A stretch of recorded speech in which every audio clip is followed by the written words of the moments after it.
hearing. Will he be the new Taysom Hill, perhaps? Good morning, everyone. Welcome to First Things First. Jenna Wolf, Nick Wright, Brandon Marshall, Kevin Wiles. Nick, is your head going to explode? Now Tebow's playing Taysom, maybe? The only thing that's going to make my head explode is being sick of being so right so often. I warned you, Jags fans. Take the over. This was coming. The Tebow Pandora's box is getting opened. Trevor Lawrence sitting there saying, oh my God, what did I sign up for? He's so right. Appropriately named Nick Wright. All right, get to all that in a second. We got to start out in L.A. Lakers Suns Game 3 in front of 7,000 fans. And those 7,000 fans got to see another Oscar-worthy performance from Mr. Brow. Anthony Davis, 34 points, 11 rebounds. And yet, this was still a close game until the Lakers pulled away in the second half for the win. We talked about Chris Paul, CP3 all week. If he was going to go, he ended up playing 27 minutes, only 2.5 minutes, though, in the fourth quarter when the Suns really needed him. So let's take a look at this game. Nick, I'll start with you. Is this series now over after what you saw last night? Of course, Jenna. And it is not because Chris Paul got hurt. It is because the Lakers are the Lakers. It's because, well, no, it's not. Because it is not because Chris Paul, a player who has gotten hurt in 5 of his last 7 postseasons, unfortunately, predictably, got hurt again. It's because the Suns have no answer for Anthony Davis, and they have no answer for LeBron James, who is quite literally just trying out new things on the basketball court to keep himself entertained.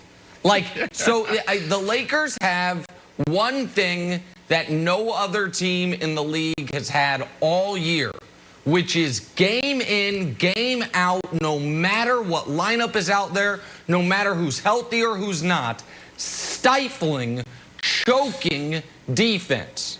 And so when you add to that, LeBron as the, hand on the joystick, as Brian Windhorst would say, and Anthony Davis playing like Anthony Davis, you've got no shot. They are dominating this team despite the fact they still cannot hit a single open shot. They are worst of any team in the playoffs on wide open threes, and they're getting more of them than nearly any team in the playoffs. So they're doing this without their shots falling because they have the greatest player ever, because Anthony Davis is back to being Anthony Davis, and because their calling card of playoff-level A+ defense has been there from Game 1, and it was there at Game 75 last night. So yes, Brandon, this series is over, and it is not because an all-time great who gets hurt a lot got hurt again. You're just going to chop my legs from under me? That's what you're going to do? You want to start off this morning? Well, I don't know. Just taking my legs out. You knew exactly where I was about to go.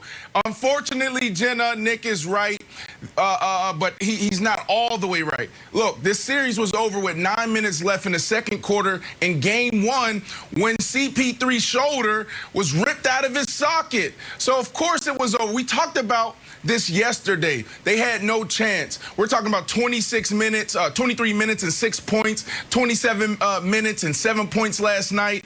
I mean, this guy, had no chance of leading his team to victory. He's just out there just trying everything he can to get his guys in spots and get his guys the right look. But unfortunately, they couldn't get it done. But we knew that. Now, when you talk about defense, Nick, you got to go to the other side. That's what I'm disappointed in the Suns for, is their defense. There was too many open buckets in the paint. There was too many easy layups. There was too many just breakdowns in their defense. Guys just wide open. So that's things that they can control. Now, the Lakers look good in spurts. The Lakers look like a championship team. Looking at LeBron James, what he was doing, you said he was trying out stuff. Look at the sideline, the bench, guys into it finally. They finally look like a championship team. Now, here's the question, Wilds. The question is, can AD be consistent? This was his first time going back-to-back with 30-plus point nights, right? So that is the question. AD, can he sustain this? And not just about this series, but we're talking about throughout the playoffs. Yeah, I think he can. And I think this series is pretty much done. And we've reached the Bernie Mac's phase of this series, which is like, you don't understand. I'm not scared of you, Phoenix Suns, anymore at all. Because for 2.5 games, LeBron played pretty passive. If we can show his first half shot chart, he's just like kind of, again, floating on the outside. And halftime, Chuck is like, I don't know, what's the deal with this guy? He's not necessarily injured, Right. but he's certainly playing hurt. And then all of a sudden, Nick, LeBron became old LeBron again and started pounding the paint, getting dunks inside. And I know I like joked around with you that he was getting like open dunks last game, but this one, these were like in traffic dunks. And then it just became a comedy club when he's trying out moves on Jay Crowder. And the next move, when he's putting it through his legs, they just have zero fear of the Phoenix Suns. You're seeing a team that is playing with so much confidence is starting to look Globetrotter-esque, Nick.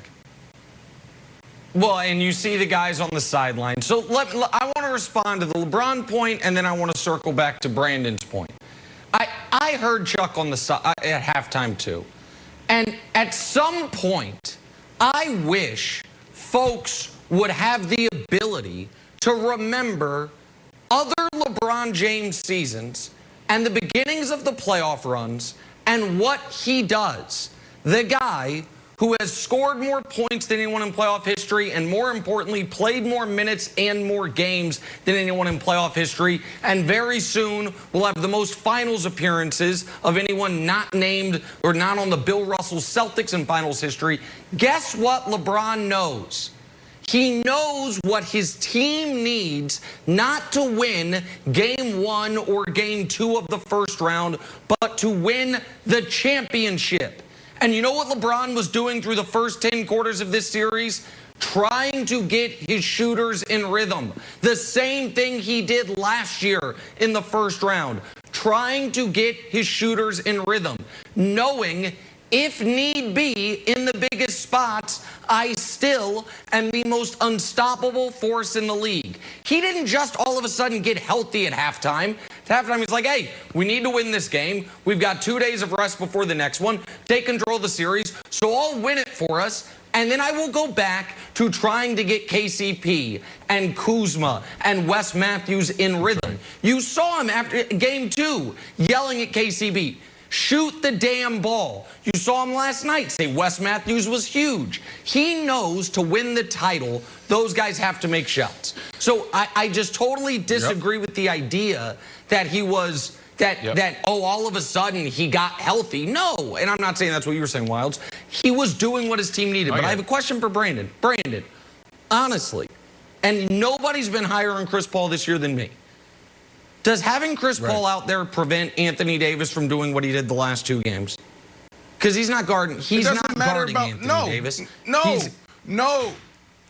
No, but we're talking about CP3. You not only need CP3 to get everybody in their spots. LeBron said it after the game in this interview. They asked him about CP3, and he tried to be diplomatic and say, well, we're going to approach him like he was 100%. So that's a CP3 question. But he is one of the smartest guys, breaking down defenses, getting his guys involved. And then you also had James on the broadcast talk about you not only need CP3 to do that, but you also need CP3 to score. So that is the difference, not AD. When you look at what you just talked about, their shooting, Jenna, they were 7 of 28 from 3. That is 28%. Yeah. So when are these guys going to get in the rhythm? Now, if they were knocking down their shots, it's probably a different game. But I just believe if CP3 was healthy, they would be up in this series, and it wouldn't even be close. All right, well, the series now continues Sunday afternoon at Staples, Game 4. We will see how the Suns respond.